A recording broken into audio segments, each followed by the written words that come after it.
Day 2 na po. Day 2 na po ang Ghostman. Thank you sa lahat nanonood kay Tita Maxi. Legit na 2M, 2 million kahapon, 1.3 million. Salamat sa lahat na tao naniniwala sa akin or hindi naniniwala sa akin. Salamat po kasi ang hirap na yun I'm only sharing. Iba naman nagagalit sa akin, puro kalokohan law ako, magbasa law ako ng Bible. Pasensya po kayo, I'm not Catholic ako pero hindi ako marunong magbasa ng Bible. Buddhism ako, kaya ang music ko is Om Mani Padme Hum. Marami nagtatanong sa akin, paano bibili siya ng Om Mani Padme? Hindi po, sa cellphone natin, open mo YouTube, tapos hanapin mo Buddha song. Diyan yun may Om Mani Padme Hum. Ito po.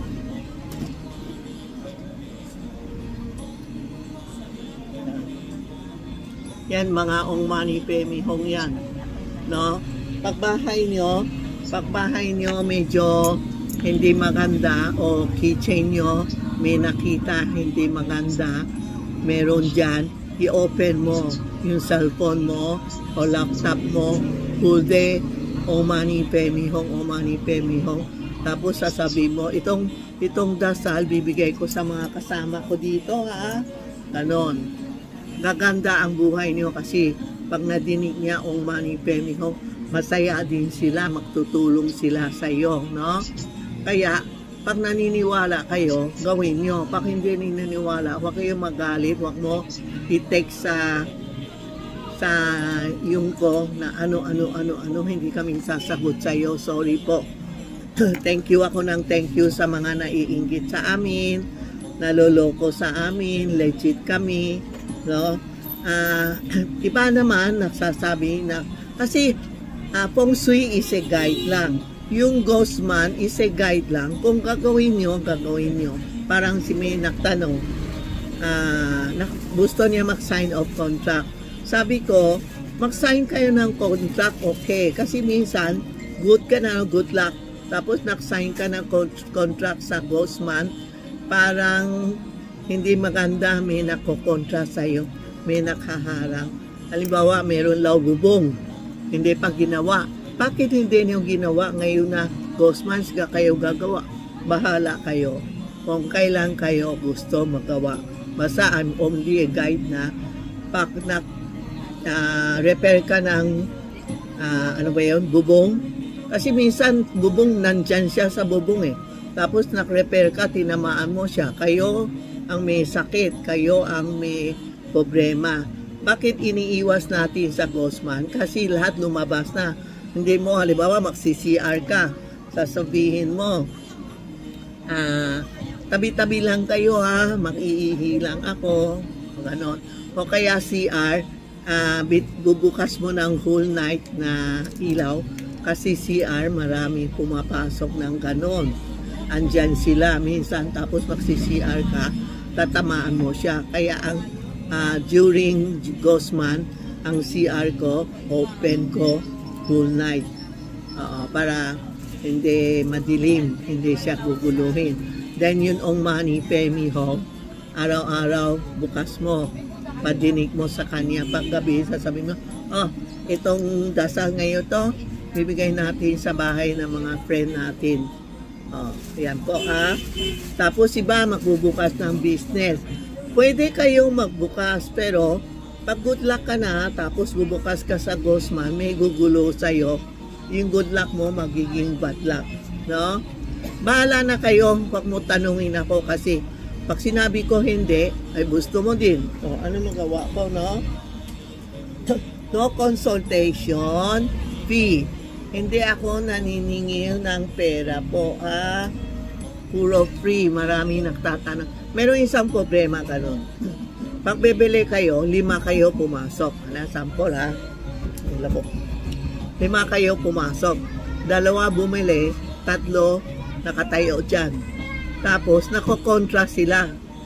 Ay yung bibili, hindi na bumili kasi nakokontra eh. Alam mo, kung bibili kayo ng item lalo na ghost month o ano, huwag kayo makontra. Ang pag nakontra kayo makakasakit. Kasi yung katabi na kasama mo, bibili. Tapos, kung nakokontra ka, yung bad luck niya, yung bad luck na sa'yo, no? Wag lang po.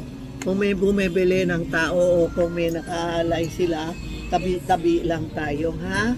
Sorry po. Iskalawa, kahapon lang may bumili. Alam mo, kami ganun eh. Hindi kami tatanggap ng consultation fee. Kaya pag pumasok kayo dito, tatanong namin birthday nyo.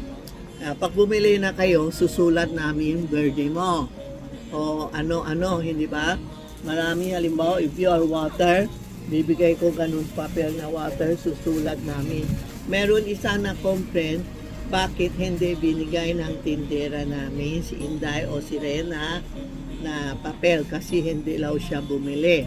Totoo, kasi pag hindi ka bumili, hindi kami nagbibigay ng secret namin. Ito ang secret namin. Siyempre, bibili ka, tatanong ng tanong, tapos hindi ka bibili, sayang ang pagod namin po, hindi ba? O, halimbawa, 5 kayo pumasok, 1 bumili, 4 nakihingi. Paano yung mga pila sa labas? O, sorry po, huwag kayong magalit, huwag kayong mag-complain sa text ko na hindi sila nagbigay sa iyo. Kasi, hindi. Hindi namin binigay kasi maybe nakokontra siya o ano, kaya hindi binigay namin ng papel. Kung gusto kayo bumili ng papel, pumunta kayo sa akin. Pag-direct kayo sa tindera, siyempre hindi ka bumili eh. Siyempre hindi namin bibigay kayo ng papel kasi ibang tindahan nagtuturo na pumunta dito, hihingi ng papel ko. Kaya sorry po ha, huwag kayong magalit. Kailangan talaga bumili kayo kasi hindi na kami nagko-collect ng tuition fee tuloy. Consultation fee, no? Sorry po huwag kayong magalit ha. Ano pa? Tapos yung mga customer, it's only a guide lang. Pag gusto nyo, gawin nyo na. Kasi minsan tinatanong mo ako, tapos sabi ko bawal. Sabihin mo, paano na? Kailangan na. O, di kailangan. Gawin nyo na. Kasi hindi ko din mapigil sa inyo. Tatanong mo sa akin, sabi ko bawal. Tapos, sabi mo hindi pwede. Anong gagawin ko? Diba? Yan lang mo. Diba? Kaya, bahala na kayo, is only a guide na lang.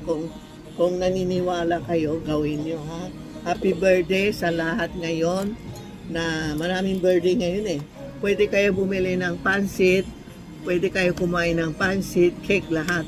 Sa alay lang, hindi. Meron ako yung sang araw, Monday o Tuesday, may episode ako na alay. Pero baka next week, uulitin ko yung paano pang alay. Uulitin ko. Kasi maaga akong nagsabi, nawawala sila. Nagtatanong na naman, paano makaalay? Ang may nagtatanong, saan aalay? Pag sa bahay kayo, pwede sa living room, pwede sa dining room. Pag sa bodega, gagawa ka ng isang mesa, pwede sa labas ng bodega, pwede sa loob ng bodega. Pag sa loob, sasabihin mo, mga kaibigan, lumabas na kayo, sa labas kayo, makain, sa labas ako makaalay. Kailangan paalam ka saan ka aalay. No? Number 3, kami, kasi may tindahan kami, bawal naman kami hapon makalay. Maraming lumadaan, maraming customer, maraming chismis, tatanong, ganun. Ayaw ko yun. Pag nakaalay ako, may nagtatanong o may nakokontra. Makatama sa kanila kasi mga friend namin kumakain. Kaya ako maaga, mga 7 to 8, nakaalay na kami. Kaya maaga kami pumasok.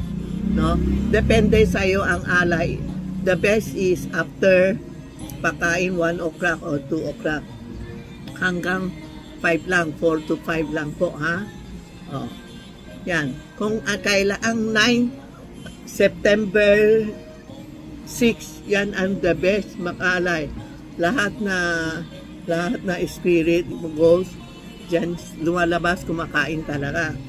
Kung nakalimutan, pwede yung 7, 8, 9. Oo, ha? Pag nakalimutan o hindi kaya, no? Sa yun, yung mga bagong patay sa September 4 or 5. Hindi kasama sa 9, sa 6, ha? Yan po, ha? Pwede kayo mag-alay sa bahay, ha? Tapos, isang pares kandila na pula, ha? Alak, tubig, juice, lahat po, ha? Kung may tatanong kayo, text nyo si Inday o si Rena, Tita Maxi o Charmy Ongpin. Legit kami, ha? May blue check ako, ha? Nagbabahayat ako, ha? Oh. Yan, Tita Maxi Charm and Charmy Ongpin. Yan, ito po, ha? May blue check ako.